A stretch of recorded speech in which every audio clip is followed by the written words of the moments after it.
Risk is one of the most frequently misunderstood terms among new investors. Let us show you what it really means and how you can use it to your advantage. We know that when we say risk, you think danger. Crossing the road without looking or getting in a cage with lions are the actions of reckless people after all. But unlike these risks, investment risk comes with a potential reward. If someone offers you £1 to climb onto the bottom rung of a ladder, you'd probably agree. You might climb to the second rung for £2. But at some point, the risk of falling off outweighs the reward, and it's where you feel comfortable in this balance between risk and reward that is your attitude to risk. So how does this apply to you and your investment journey? You can invest in any number of things, but when we talk about investing, we generally mean buying a small part of a company, a share. If the company performs well, then you'll make money. But if the company doesn't do so well, you could have less than you started with when you come to sell it. This is investment risk. Different types of companies will have different levels of risk and reward. Generally, the more risk you are prepared to take on, the better the potential returns. But just like with the ladder, you're in control. Risk you take. The first is time. Now, this is the big one. The longer you leave your money invested, the better chance you have of making money when you sell the investment. But all investments, even the very best ones, go up and down in value over time.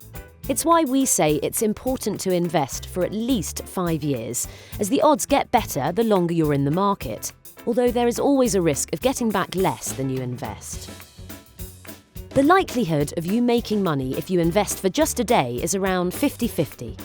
But when investing for 10 years, the probability increases to more than 98%. This is what's happened historically, but things obviously change, so it might not happen in the future. However powerful time is, it's much less likely to work if you have all your eggs in one basket. So that leads us to diversification. By this, we mean you shouldn't invest in just one company. You need to have a mix. Different types of companies have different levels of risk and reward. For example, a small company just starting out will have a tougher time than a large, well-established business, but is more likely to experience significant growth.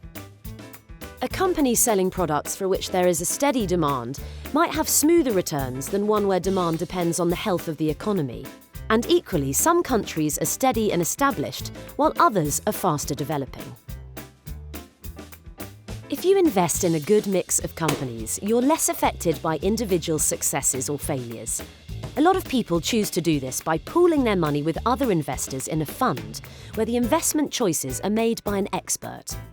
By doing this, it's extremely unlikely you would ever risk losing all of your money, as the individual companies the fund manager bought would all need to fail for this to happen. The third thing you can do is to spread your investments over time. If you don't have a large amount to invest all at once, this could also work to reduce your risk. The company shares you're about to buy could be more expensive or cheaper tomorrow. You'll never know. Buying your shares in a series of smaller amounts over a period of time means sometimes they'll be more expensive and sometimes they'll be cheaper, so you get an average cost over the period you're buying. This helps protect you from investing all of your money on a really expensive day. You'll never have zero risk of losing some money, but investing in a good mix of companies over a period of time and then holding them for the long term dramatically reduces the risk of investing your money. So you see, risk doesn't have to equal danger. When properly understood, it can equal opportunity.